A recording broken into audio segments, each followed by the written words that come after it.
नमस्कार दोस्तों, मेरा नाम है विकास और स्वागत है आपका हमारे YouTube चैनल पर, जहां हम आज डिस्कस करने वाले हैं पॉलिटिकल साइंस का एक बेसिक इंट्रोडक्शन। हालांकि जो पॉलिटिकल साइंस सब्जेक्ट है वो एक बहुत ही वास्ट सब्जेक्ट है, खुद में एक बहुत बड़ा सब्जेक्ट है, जिसके बारे में हम आगे के लेक्चर्स में डीप में स्टडी करेंगे, बातें करेंगे और इसके अलग अलग टॉपिक्स को पढ़ेंगे भी। बट आज के हमारे इस लेक्चर में हम एक बेसिक बट इम्पॉर्टेंट टॉपिक पर बात करेंगे और जानने की कोशिश करेंगे कि राजनीतिक विज्ञान या पॉलिटिकल साइंस है क्या और ये किस बारे में बात करता है, इसकी अपने स्टूडेंट से डिमांड क्या है। ठीक है, तो आइए हम आगे बढ़ते हैं और एक नज़र डालते हैं पहले उन टॉपिक्स पर, उन मुद्दों पर जिस पर हम आज इस लेक्चर में डिस्कशन करने वाले हैं, जिन टॉपिक्स को हम हमारे आज के लेक्चर में कवर करने वाले हैं। सबसे पहले जो हम बात करेंगे, सबसे पहला जो हमारा टॉपिक रहेगा वो रहेगा कि राजनीति विज्ञान है क्या। इसके साथ साथ हम इसके मीनिंग, इसके डेफिनेशन की बात करेंगे, उसको समझेंगे और जो वर्ड पॉलिटिक्स है उसका ओरिजिन यानी कि उद्भव कैसे हुआ, वो एग्जिस्टेंस में कैसे आया, इसके बारे में भी बात करेंगे। दूसरे नंबर पर हम बात करेंगे कि सिटी स्टेट है क्या। सिटी स्टेट के मतलब को समझेंगे। हालांकि सिटी स्टेट का मतलब होता है नगर राज्य, हिंदी में हम उसे नगर राज्य कहते हैं। तो जो सिटी स्टेट्स हैं वो ग्रीस में हुआ करते थे, एंशियंट ग्रीस में। उसके बारे में हम अभी आगे बात करेंगे कि सिटी स्टेट्स थे क्या और उसका और पॉलिटिकल साइंस के बीच का रिलेशन क्या है। आगे बढ़ते हुए हम देखेंगे कि पॉलिटिकल साइंस के जो कोर्स हैं वो क्या क्या हैं, या फिर ये कहें कि राजनीति विज्ञान के ब्रांचेस कौन कौन से हैं जिन्हें हम पॉलिटिकल साइंस के अंदर ही पढ़ते हैं। एंड एट द एंड हम बात करेंगे कि राजनीति या पॉलिटिकल साइंस, ये जो सब्जेक्ट है, ये हमें पढ़ना क्यों चाहिए, ये ज़रूरी क्यों है, या फिर इसे पढ़ के हमें क्या क्या चीज़ें सीखने को मिलती हैं, जानने को मिलती हैं। हमारा फर्स्ट टॉपिक है व्हाट इज पॉलिटिकल साइंस, राजनीति विज्ञान क्या है। दोस्तों, अगर हम बड़े स्तर पर देखें, बहुत बड़े लेवल पर देखें, तो पॉलिटिकल साइंस सोशल साइंस का ही एक ब्रांच है। पॉलिटिकल साइंस यानी राजनीतिक विज्ञान जो है वो सामाजिक विज्ञान की ही एक शाखा है। ठीक है, सामाजिक विज्ञान जो है वो खुद में बहुत बड़ा विषय है। असल में हम कह सकते हैं कि सोशल साइंस जो है वो एक कलेक्टिव नाउन है, उसे कलेक्टिव नाउन कहा जा सकता है, क्योंकि सोशल साइंस के अंदर history, geography, economics, law, sociology, इस तरीके के लगभग 16-17 सब्जेक्ट्स हैं जो सोशल साइंस के अंदर इंक्लूड होते हैं, जिसको हम सोशल साइंस के अंदर पढ़ते हैं। पॉलिटिकल साइंस भी उनमें से एक है। अब जो है बात आती है कि साइंटिफिक स्टडी ऑफ पॉलिटिक्स, यानी कि पॉलिटिकल साइंस है क्या। हम कह सकते हैं बेसिकली कि political science is the scientific study of politics, यानी कि राजनीति को वैज्ञानिक तरीके से पढ़ना और समझना ही राजनीति विज्ञान है। ठीक है, अब सवाल आता है कि राजनीति क्या है, या फिर जो वर्ड है पॉलिटिक्स वो क्या है। देखो, ऐसा है कि हमें राजनीति और विज्ञान, politics and science, basically political, जिसे हम बोलचाल की लैंग्वेज में कई बार पॉलिटिक्स कह देते हैं, पॉलिटिकल एंड साइंस यानी कि राजनीति और विज्ञान, ये जो दोनों शब्द हैं, इन दोनों वर्ड्स को, दोनों शब्दों को अलग अलग समझना होगा पहले। ठीक है, तो पहले हम समझते हैं पॉलिटिक्स को या पॉलिटिकल को। Politics means tactics of ruling. अगर आसान शब्दों में बात की जाए तो राज या शासन करने की नीति ही राजनीति है। ये जो इंग्लिश का वर्ड है पॉलिटिक्स या पॉलिटिकल, इस शब्द के जो रूट्स हैं वो हमें दिखते हैं ग्रीक लैंग्वेज के वर्ड पॉलिटिका में। ठीक है, ग्रीक लैंग्वेज यानी कि हिंदी में जिसे हम यूनानी भाषा कहेंगे, और ये वे भाषा है, ये वो लैंग्वेज है जो ग्रीस में बोली जाती थी। ग्रीस यूरोप का एक देश है। ओके, तो ग्रीक लैंग्वेज में जो वर्ड है पॉलिटिका, उस वर्ड के साथ कनेक्टेड है अंग्रेजी भाषा का शब्द पॉलिटिक्स, यानी कि पॉलिटिक्स या पॉलिटिकल के जो रूट्स हैं वो ग्रीक लैंग्वेज के वर्ड पॉलिटिका के साथ कनेक्टेड है। या फिर आप ये कह सकते हैं कि ग्रीक लैंग्वेज के पॉलिटिका वर्ड का इंग्लिश ट्रांसलेशन जो है वो है पॉलिटिक्स या पॉलिटिकल। अब सवाल आता है कि इस वर्ड का मीनिंग क्या है। तो जो पॉलिटिका वर्ड है उसका मीनिंग्स है, उसका जो मीनिंग है, उसका जो मतलब निकल के आता है वो निकल के आता है affairs which are related to polis, यानी कि वो मुद्दे, वो समस्याएं, वो परेशानियां जो पुलिस से संबंधित हैं, पुलिस से रिलेट करती हैं या फिर पुलिस में हैं। हालांकि कुछ दूसरे लैंग्वेजेस भी हैं हमारे पास, जैसे कि इटालियन हो गया, स्पेनिश हो गया, पोर्तुगीज़ हो गया। ये जो लैंग्वेजेस हैं, देखो इटालियन बोली जाती है इटली में, स्पेनिश स्पेन की भाषा है, और जो पोर्तुगीज़ है जिसे हिंदी में पुर्तगाली कहते हैं, वो पुर्तगाल में बोली जाती है। पुर्तगाल भी एक देश है जो कि यूरोप में है। तो इन लैंग्वेजेस के अंदर ये जो वर्ड है ना पॉलिटिका, इसका मतलब निकलता है पॉलिसी या प्लान से। यानी कि इटालियन, स्पेनिश, पोर्तुगीज, इन लैंग्वेजेस में पॉलिटिका वर्ड का मीनिंग है पॉलिसी या फिर प्लान। जैसे आप हिंदी में ट्रांसलेट करेंगे तो वो बनेगा नीति या फिर योजना।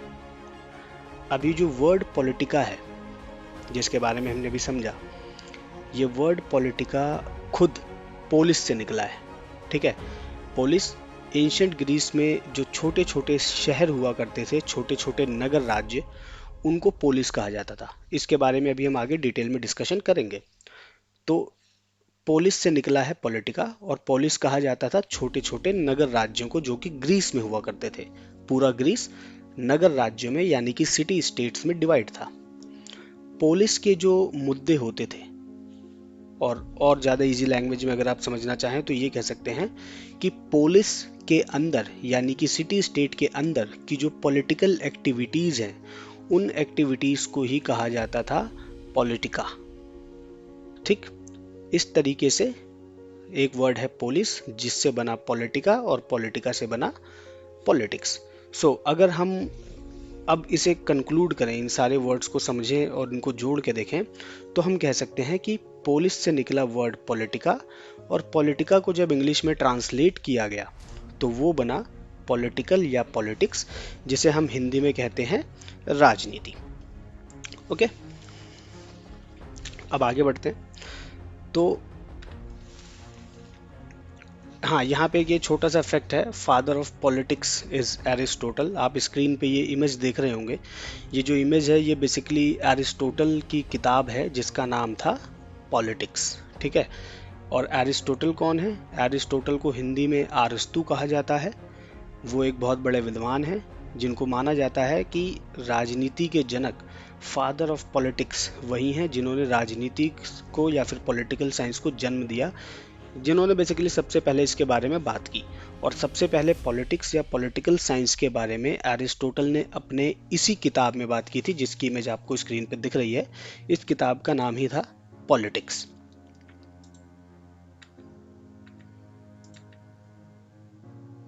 ओके, तो हमने वर्ड पॉलिटिक्स को समझा। अब हम बात करते हैं वर्ड साइंस की। ठीक है, जो किसका? लैटिन लैंग्वेज का या फिर लातिनी भाषा का वर्ड है। ठीक है, लैटिन लैंग्वेज का वर्ड है साइंस, जो एक दूसरे वर्ड से निकल के बना जिसको हम बोलते हैं स्कैंटिया। दोबारा बताते हैं, साइंस जो वर्ड है वो लैटिनी लैंग्वेज के वर्ड स्कैंटिया से निकल कर बना है। ठीक है, आसान शब्दों में अगर कहें तो स्कैंटिया का मतलब होता है स्पेशल नॉलेज, और सेम वही मीनिंग साइंस का भी होता है, स्पेशल नॉलेज, विशेष प्रकार का ज्ञान। स्कैंटिया जो है वो अंग्रेजी में बना साइंस, जिसे हिंदी में जब हमने ट्रांसलेट किया तो वो बन गया विज्ञान।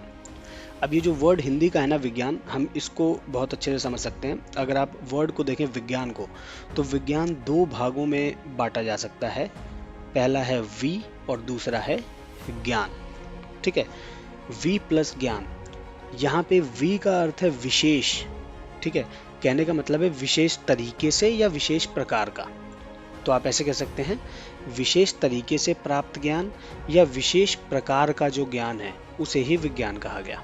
ओके, सो राजनीति और विज्ञान का आपने बेसिकली मीनिंग देख लिया। Word politics and word science, उसके मीनिंग्स आपने देख लिए, कहाँ से आए वो वर्ड्स, कैसे बने वो वर्ड्स, वो आपको समझ आ गया। अब हम बात करते हैं इसके डेफिनेशन के बारे में। तो इन सारी मीनिंग्स को समझते हुए, इन वर्ड्स को समझते हुए अब हम कह सकते हैं, अगर हम इसको कंक्लूड करें कि इसका डेफिनेशन क्या होगा पॉलिटिकल साइंस का, तो अब हम कह सकते हैं कि a subject of social science where we do scientific study of politics, वो है पॉलिटिकल साइंस। ठीक है, a subject of social science where we do scientific study of politics, where politics refers to the government and all its related aspects. यानी कि एक ऐसा subject जो कि सामाजिक विज्ञान का अंग है या सामाजिक विज्ञान का भाग है, और जिसके अंदर हम वैज्ञानिक तरीके से राजनीति को समझने की कोशिश करते हैं, जहाँ पे राजनीति का मतलब होता है सरकार, और सरकार से संबंधित उसके सभी अंग। तो ये हो गया आपका व्हाट इज पॉलिटिकल साइंस, उसकी मीनिंग एंड डेफिनेशन। अब हम आगे बढ़ते हैं। So now our next topic is what is city state. Okay, अब हमें बात करनी है कि नगर राज्य क्या है। हमने भी पहले पिछले स्लाइड्स में देखा कि जो पोलिस है, यानी कि ग्रीस के अंदर जो पोलिस हुआ करते थे, वहाँ के जो छोटे छोटे नगर राज्य यानी कि सिटी स्टेट्स हुआ करते थे, उनको कहा जाता था पोलिस। पोलिस जो है वो भी ग्रीक लैंग्वेज का ही वर्ड है, ठीक है, जिसका मतलब आसान शब्दों में आप कह सकते हैं शहर या फिर सिटी। तो पूरा ग्रीस जो है वो छोटे छोटे सिटी स्टेट्स में डिवाइड था। हम यहाँ पे पॉलिटिकल साइंस की बात कर रहे हैं, इसलिए मैं आपको ग्रीस का रेफरेंस दे रहा हूँ। हालांकि अगर आप हिस्ट्री की बात करें तो हिस्ट्री के अंदर आपने देखा होगा मेसोपोटामियन सिविलाइजेशन, जैसे इंडिया के अंदर हमारी इंडस वैली सिविलाइजेशन थी, वैसे ही ईरान और जो सीरिया वाला इलाका है वहाँ पे मेसोपोटामिया सिविलाइजेशन थी। तो मेसोपोटामिया सिविलाइजेशन के अंदर भी बहुत सारे एरियाज थे जो सिटी स्टेट की तरह काम करते थे। इवन हमारी इंडस वैली सिविलाइजेशन में भी आपने मोहनजोदाड़ो अगर आपको पता है तो it was the perfect example, like it's a perfect example of city state. और करंट टाइम पीरियड में अगर हम बात करें, हालांकि अब आज के मॉडर्न टाइम पीरियड में सिटी स्टेट जैसी कोई चीज़ एग्जिस्ट नहीं करती है, बट फिर भी अगर आप देखें कि सिटी स्टेट की इमेज आपको कहाँ दिख रही है, तो जो आज का सिंगापुर है, आज का जो सिंगापुर है वो सिंगापुर पूरी तरह से सिटी स्टेट्स की तरह ही है। सो सवाल आता है सिटी स्टेट है क्या।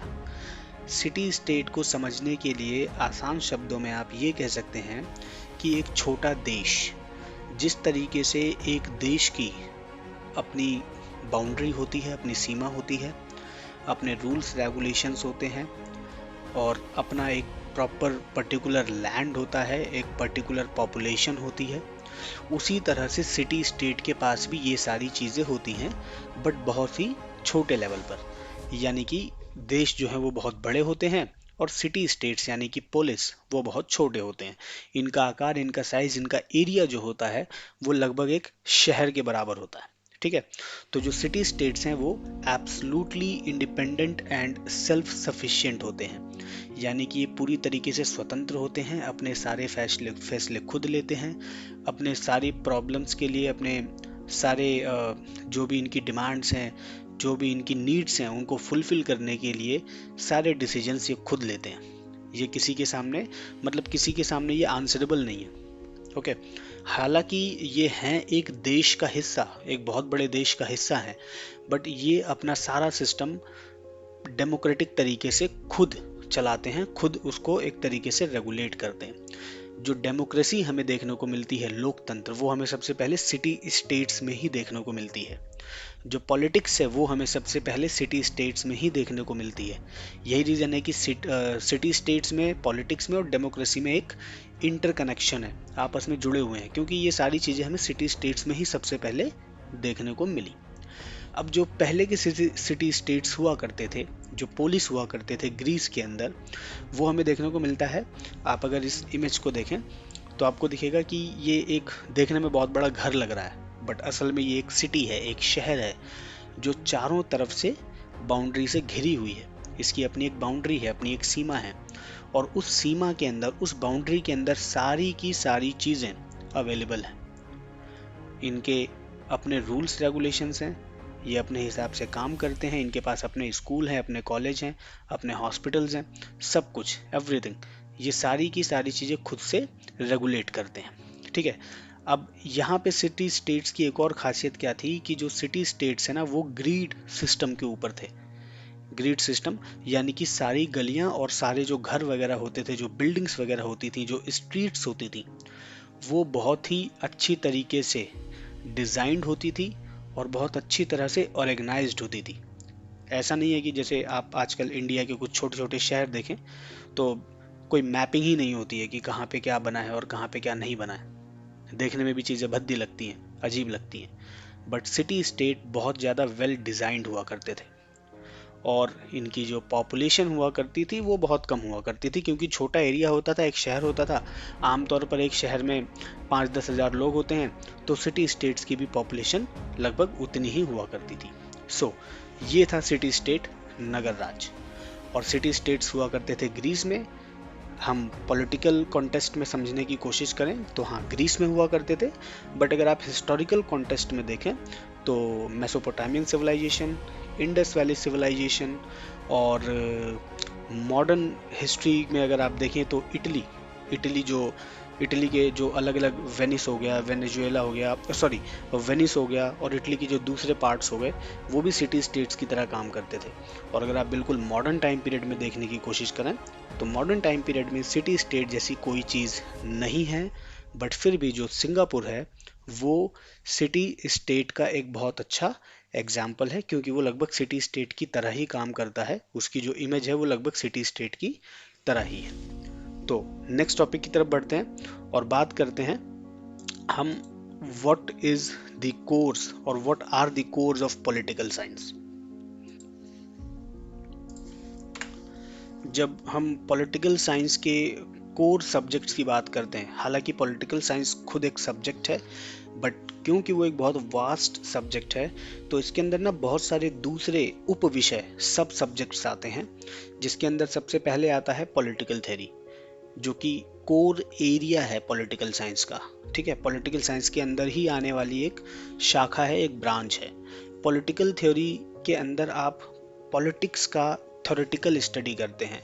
पॉलिटिकल साइंस के जो कॉन्सेप्ट्स हैं, जो उसके बेसिक कॉन्सेप्ट्स हैं या फिर कोर कॉन्सेप्ट्स हैं, जैसे कि हो गया पावर, राइट्स, गवर्नमेंट, स्टेट, ये जो छोटे छोटे कॉन्सेप्ट्स हैं जो पॉलिटिकल साइंस के अंदर है, जिनसे मिल करके पॉलिटिक्स बनती है, आप उसकी थ्योरेटिकल स्टडी करते हैं पॉलिटिकल थ्योरी में।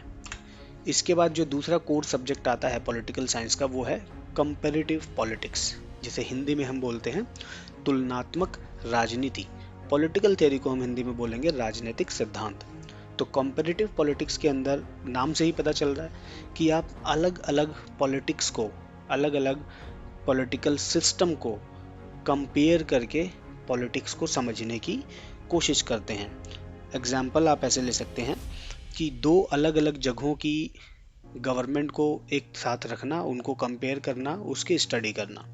दो अलग, और एक ही कंट्री के अंदर दो अलग अलग स्टेट के पॉलिटिकल सिस्टम को भी आप स्टडी कर सकते हैं, और दो अलग अलग कंट्रीज के पॉलिटिकल सिस्टम को भी आपस में कंपेयर करके आप स्टडी कर सकते हैं। और जब कंपेयर करने की बात आए तो कंपैरिजन का मतलब है एक से ज़्यादा। जरूरी नहीं है कि आप दो ही सिस्टम लें या एक सिस्टम लें या तीन सिस्टम लें, आप पांच भी ले सकते हैं। इसके बाद जो अगला कोर एरिया है पॉलिटिकल साइंस का वो है इंटरनेशनल पॉलिटिक्स, जिसे आप जियो पॉलिटिक्स या ग्लोबल पॉलिटिक्स भी कह सकते हैं। यहाँ पे आप पॉलिटिकल साइंस को इंटरनेशनल लेवल पे स्टडी करते हैं। इंटरनेशनल लेवल पर, जहाँ पे आप एक देश से बाहर निकलकर विश्व स्तर पर, ग्लोबल लेवल पर, इंटरनेशनल लेवल पर राजनीति को समझते हैं। जहाँ पे आप दो अलग अलग देशों की राजनीति को समझने की कोशिश करते हैं, उनके बीच के रिलेशन को समझने की कोशिश करते हैं। एक पर्टिकुलर कंट्री का पूरी दुनिया में दूसरे देशों के साथ क्या रिलेशन है, क्या संबंध है, कैसे बना, क्या क्या चीज़ें उसको बेहतर करने के लिए की जा रही हैं, किन किन चीज़ों से वो रिलेशन इफ़ेक्ट हो रहा है, ये सारी चीज़ें हम इंटरनेशनल पॉलिटिक्स में पढ़ते हैं। इसके बाद जो अगला कोर एरिया है, जो कि लास्ट कोर एरिया भी है, हालांकि बहुत सारे कोर एरियाज हैं पॉलिटिकल साइंस के, आपको इमेज में दिख रहा होगा, बट ये इंपॉर्टेंट वाले हैं, मेन वाले हैं, जो ये चार हैं जिनके बारे में आपने सुना भी होगा। पब्लिक एडमिनिस्ट्रेशन यानी कि लोक प्रशासन। पब्लिक एडमिनिस्ट्रेशन एक बहुत ही इंपॉर्टेंट कोर एरिया है पॉलिटिकल साइंस का, जिसके अंदर हम बात करते हैं गवर्नमेंट के जमीनी स्तर पर यानी कि लोकल लेवल पर, ग्राउंड लेवल पर गवर्नमेंट किस तरह से काम करती है, शासन कैसे करती है, उसके बारे में हम पब्लिक एडमिनिस्ट्रेशन में पढ़ते हैं। Okay, so guys, our next and final topic is why we need to study political science. हमें राजनीतिक विज्ञान पढ़ने की ज़रूरत क्यों है, या फिर राजनीतिक विज्ञान पॉलिटिकल साइंस पढ़ के हम क्या क्या जानते हैं, क्या क्या सीखते हैं। तो अभी हमने पीछे 3-4 टॉपिक्स अपने जो कवर किए, उन सबको पढ़ के आपको एक आइडिया तो लग गया होगा कि पॉलिटिकल साइंस पढ़ने की ज़रूरत हमें क्यों है, या फिर अगर एक कॉमन मैन, एक आम आदमी राजनीतिक विज्ञान पढ़ेगा, पॉलिटिकल साइंस की स्टडी करेगा, चाहे वो उसे स्कूल में पढ़ रहा हो, कॉलेज में पढ़ रहा हो, या फिर जनरली अपने इंटरेस्ट के लिए पढ़ रहा हो, तो जो सबसे पहली चीज़ उसे उससे मिलेगी वो ये रहेगी कि वो इंडिविजुअल, वो पर्सन जो भी पॉलिटिकल साइंस की स्टडी कर रहा है, वो एक इन्फॉर्म्ड सिटीजन बन जाएगा।